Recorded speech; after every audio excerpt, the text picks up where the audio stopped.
Welcome to the Miskatonic Playhouse discussing NaNoWriMo. I am here, John Hedge, as always, with the ineffable Heinrich Moore, to just catch up on how our projects are going.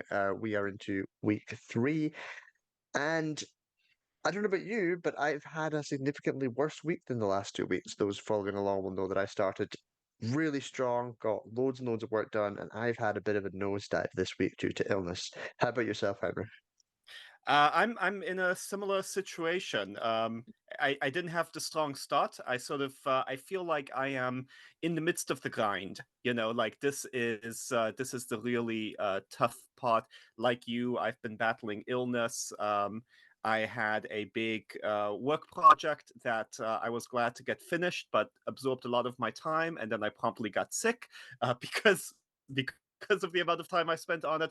So I am definitely like in that part of NaNoWriMo where I'm looking at what I've gotten done so far and going, oh man, was this worth it? Like, how do I keep going against sort of the winds that seem to be blowing against me making progress on this? But sorry to hear that you've been in a similar situation.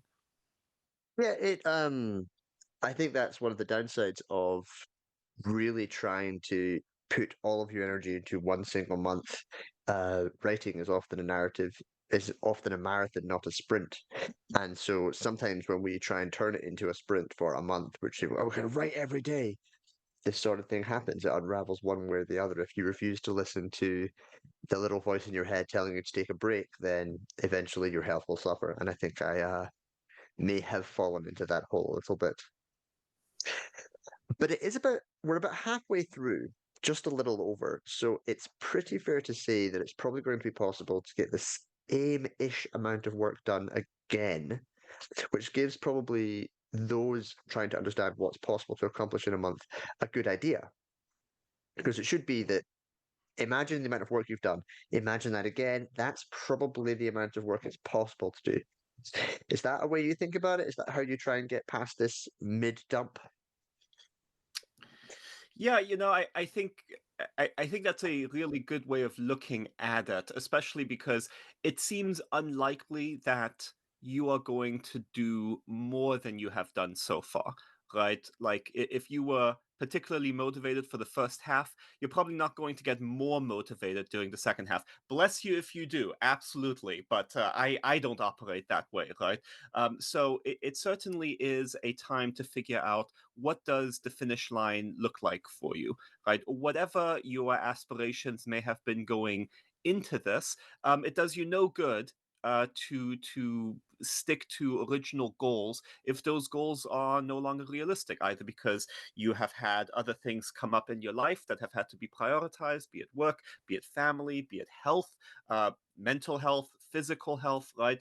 All of these things. So what does the goal line look like, at this point? And for me personally, I think it's I think it's sobering because I certainly have had to constrain where I would have liked to be. I went into this like focusing on the Carcosa guide, which will be coming out November 30th, which is one of the few bright points for me this month. I might be a little cheeky and drop a trailer link in our video description, which was like my big accomplishment for the past week, working with the amazing Alex Grillat who did the trailer. But I need to now assess what does my end goal look like, regardless of what it looked like 2 weeks ago. What should it look like now? Because if I don't have a realistic expectation of that, it's going to be even more difficult to remain motivated through the last 12 days or so. But Hedge, what do you think? Everything you said makes a lot of sense to me. For myself, a couple of things happened. One is it's actually taken quite a lot of work in order to organize the Miskatonic Playhouse's November writing month. Like I've recorded things with you, I've learned to produce little videos, I've held calls, I people have wanted to talk to me. And so there's been much more time spent on the project itself than I originally imagined. And because of that, I've been also putting lots of work in, and work is busy. So all those things have kind of come up and sort of toppled me a little bit. And I'm reflecting on the amount of work I've done, realizing that I'm very proud of what I've done. And now I have to kind of understand where I can get to give myself a realistic goal for the next period. And originally, the plan was effectively to publish my scenario on the 1st of December.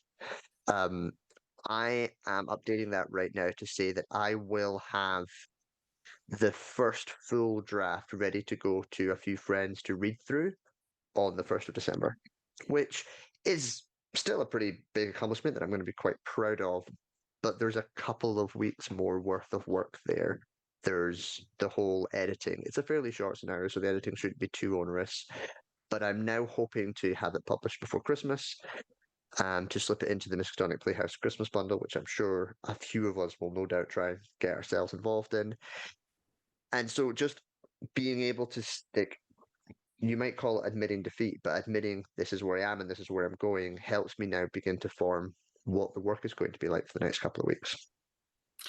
So I mean, let's drill down on that last bit you said, sort of admitting defeat or being realistic. It can be sobering, and so there's a question of, in the face of reality, right? How do you keep yourself motivated if you weren't able to meet your original goals, right? How do you stay enthusiastic, knowing that your original aspiration may not be met? Perhaps you know it won't be met, right? You know that that's no longer what you're aiming for. So how do you stay motivated? And as I was thinking about this, there were two things that came to me. There's lots of approaches to this, right? But two things that came to me.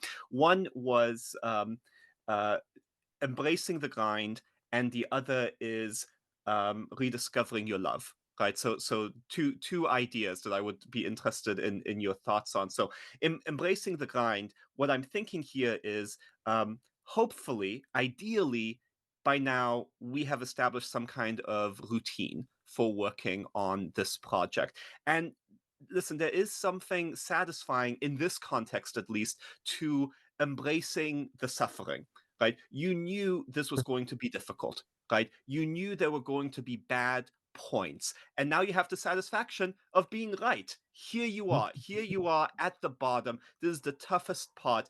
And now's the time to lean on your routine. Do you feel motivated? No, but you have set aside this time. Will it be very productive time? Maybe not. But this is your routine. You're going to stick with it, and you're going to bear through it. And you're going to know that at the end of all of this, the pain you're feeling right now is going to translate into satisfaction at what you have accomplished, and knowing that you worked really hard, that this was going to be hard.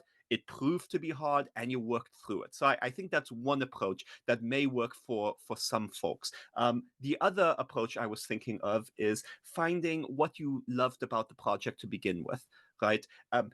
As you can tell, I sort of like telling myself a narrative about this. I like putting myself into the story. And there is an aspect where, if you are not feeling motivated, maybe it's a opportunity to say, all right, there's parts of this project that I'm not excited about. Let me remind myself what parts of this I am excited about. Give myself a break, not from writing, but to focus on those things that I know are fun, right? That may not be stat blocks. Maybe it's time to put those stat blocks aside and work on, the climax or the conclusion, or maybe there's an NPC you're passionate about and you want to write some background on them. Allowing yourself to do that can give you a little bit of a refresher, maybe, to get motivated about the project in general. I think the really important thing that we can take away from that is the distinction between we do this for fun and we do this for fulfillment. For fun is sometimes not the right word. Sometimes it's fulfillment, sometimes it's satisfaction. But on top of that, not everything that gets published in the Mistonic repository needs to look so professional and so well done. You're allowed to publish things that are your first attempt and it's not very good, but you're learning. Like that's part of the joy of having this semi-professional publishing stream. So if a project feels like you're not going to get anything more out of it, you feel like you've lost your motivation for it, you can also wrap it up and publish it, and that's fine. Move on to your next project. Um, I have published 5 titles on the the repository, and I don't think anyone has heard of 3 of them. So, don't worry, that's normal. If the project isn't bringing you the satisfaction you want, finish. That's allowed.